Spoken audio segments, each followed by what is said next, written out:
ঘুরে যাও, ঘুরে যাও, উল্টে যেতে পারবো না। ঘুরে যাও, হ্যাঁ ভালো করছো, যাও। আপনি এদিক দিয়ে রং যাচ্ছেন কেন? সামনেই তো ভাই ঘোরার জায়গা ছিল, এখান দিয়ে গিয়ে ওই যে ওইখানে ইউটার্ন আছে, ইউটার্ন নিয়ে আসেন না ভাই। হেই এভরিওয়ান, আসসালামু আলাইকুম। কেমন আছেন সবাই? আমি আলহামদুলিল্লাহ অনেক ভালো আছি। সো এটা হচ্ছে পূর্বাচল 300 ফিট রোড। এই রাস্তাটা যতটা না সুন্দর, ঠিক তার চেয়ে বেশি ভয়ানক। এর কারণ হচ্ছে এই রাস্তার মধ্যে যখনই আমরা আসি তখনই দেখতে পারি যে কোনো না কোনো গাড়ি, কোনো না কোনো বাইক বেপরোয়াভাবে যাচ্ছে। আর এই যে উল্টা আসতেছে, এই যে একটা বাইকার রং রাস্তা দিয়ে চলে আসলো, এই কাজগুলো আসলে ঠিক না। এই যে আরেকটা আসতেছে, মানে এই রাস্তাটা, এই যে আরেকটা, এই রাস্তাটায় অহরহ বাইক কার উল্টা আসে, সিএনজিগুলো উল্টা আসে। সো আজকে চেষ্টা করবো এগুলা কিছুটা প্রতিবাদ করার। দেখব যদি কোনো উল্টা আসা আরোহীকে আমি যদি আটকাতে পারি। এইখানে আমি 2 মিনিট দাঁড়াবো, দাঁড়িয়ে চেষ্টা করব উল্টা যারা আসতে চাচ্ছে তাদেরকে আটকানোর জন্য। সো দেখা যাক কয়জনকে মানাতে পারি আসলে। সো একটা গাড়ি মনে হচ্ছে ঘোরাচ্ছে, সে উল্টা আসার ট্রাই করতেছে মেবি, নাকি পার্কিং করবে এখানে বুঝতেছি না। আচ্ছা আসুক দেখি। সরকারি গাড়ি বলে উল্টা যাচ্ছে কেন ভাই? এই উল্টা যাচ্ছেন কেন? উল্টা যাচ্ছেন কেন? সরকারি গাড়ি মনে হচ্ছে, ইমার্জেন্সি দিয়ে চলে যাচ্ছে। সো যাক, আমি মাত্রই আসলাম, তাকে আর আটকানো গেল না। দেখি সিএনজি কি করতে চায়। ঘুরে যাও, ঘুরে যাও, ঘুরে যাও, উল্টা যেতে পারবো না। ঘুরে যাও, হ্যাঁ ভালো করছো, যাও ঘুরে যাও। মানে আশ্চর্য হয়ে গেলাম ভাই, একটা লোককে আমি আটকানোর চেষ্টা করলাম, অটোরিকশাকে বলতেছি যে আপনি উল্টা কেন যাচ্ছেন। পিছনে যে যাত্রী মহোদয় ছিল, ভদ্রলোক হাসতেছে রীতিমতো, মানে আমি অবাক হয়ে গেলাম। উনি হাসার কারণটা বুঝলাম না, উনি হাসতেছে কোন কারণে সেটাই বুঝলাম না।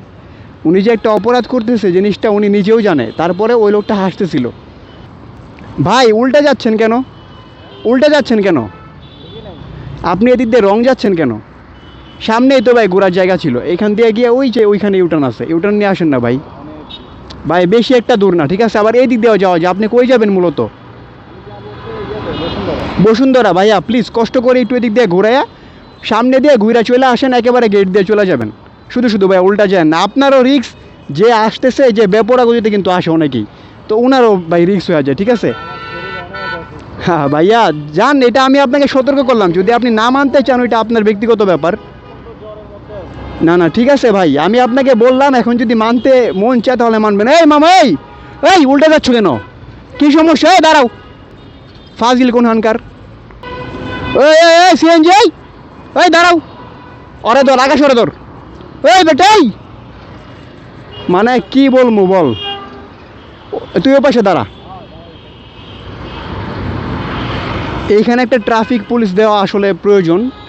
এদিক দিয়ে মোটামুটি প্রতি 10 মিনিটে 10টা করে গাড়ি যাচ্ছে, হোক অটোরিকশা, হোক সিএনজি, হোক বা বাইক, সবাই মোটামুটি উল্টা চলে যাচ্ছে। তুই ওই পাশে দাঁড়া, উল্টা গেলে আটকাবি।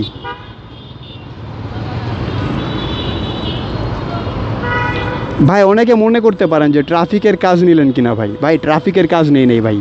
এইখানে কিছুদিন আগে একটা সেই রকমের অ্যাক্সিডেন্ট হয়েছে। একজন উল্টা যাচ্ছিল সিএনজি, একটা গাড়ি এসে মেরে দেয় তাকে।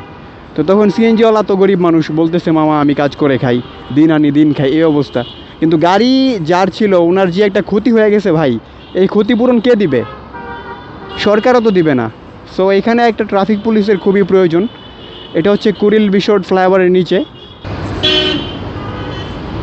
ঘুরে যাও, ঘুরে যাও, ওদিক দিয়ে ঘুরে যাও, উল্টা যাও না। উল্টা যাও নিষেধ আছে, ওদিক দিয়ে যাও। ওদিক দিয়ে ঘুরা পরে ঘুরে আসো, যাও। উল্টা যায় না ভাই, আপনার জন্য রিক্স, যারা আসতেছে ওনাদের জন্য রিক্স। উল্টা যায় না দয়া করে। আপনারা কই যাবেন মূলত? তাহলে ওই দিক দিয়ে ঘুরে যান ভাই, ওই দিক দিয়ে এসে ওই দিক দিয়ে সাইড দিয়ে যান, এই দিক দিয়ে ভাই যান না। বিষয়টা সবাই লক্ষ্য করছেন কিনা জানি না, এখানে যেই কয়জনকে আমি আটকানোর চেষ্টা করলাম আসলে সবাই উল্টা যাবে। আমাকে একজন বলতেছে ওনার গায়ে জ্বর, আর একজন বলতেছে এই যে মামা এখানেই যাব, এই সামনেই যাব। তো এতটা রাস্তা ঘুরে কেন যাব? মানে মাঝে মধ্যে আমরা ট্রাফিক পুলিশের উপর অনেক রাগান্বিত হই, কারণ হচ্ছে ট্রাফিক পুলিশ আমাদেরকে হয়রানি করে, অযথায় মামলা দেয়, অনেক কিছু বলি আসলে। কিন্তু সবটা যে ওনাদের দোষ তা কিন্তু না। দেখতে পারলেন ভাই, 3-4 জনকে আমি আটকানোর চেষ্টা করছি, কিন্তু কোনোভাবেই থামানো সম্ভব হইতেছে না, ওনারা উল্টা যাবেই। আমিও আগে উল্টা যেতাম, তো যখন জিনিসটা বুঝতে পারছি যে না এটা ঠিক না, তখন কিন্তু আর উল্টা যাই না, উল্টা যাওয়া অফ করে দিচ্ছি। এই যে এখনই কিন্তু অ্যাক্সিডেন্ট হইতো। এই জলজান্ত প্রমাণ পেয়ে গেলেন না, উল্টা যাওয়ার কারণে কিন্তু এখন অ্যাক্সিডেন্টটা হইতো। তো এখানে একমাত্র উপায় হচ্ছে এখন একটা লাঠি নিয়ে দাঁড়ানো, যে উল্টা আসবে তাকে একটা করে পিটানি দেওয়া হবে, তাহলে ঠিক হয়ে যাবে। এই যে মাত্র যে ঘটনাটা ঘটতে যাচ্ছিল আর কি, আল্লাহ বাঁচিয়ে দিছে। ছোট হোক বড় হোক এইভাবেই কিন্তু দুর্ঘটনাগুলো ঘটে। সো কিছু বলার নেই, আমি আসলে শিহরিত বাঙালি জাতির উপর।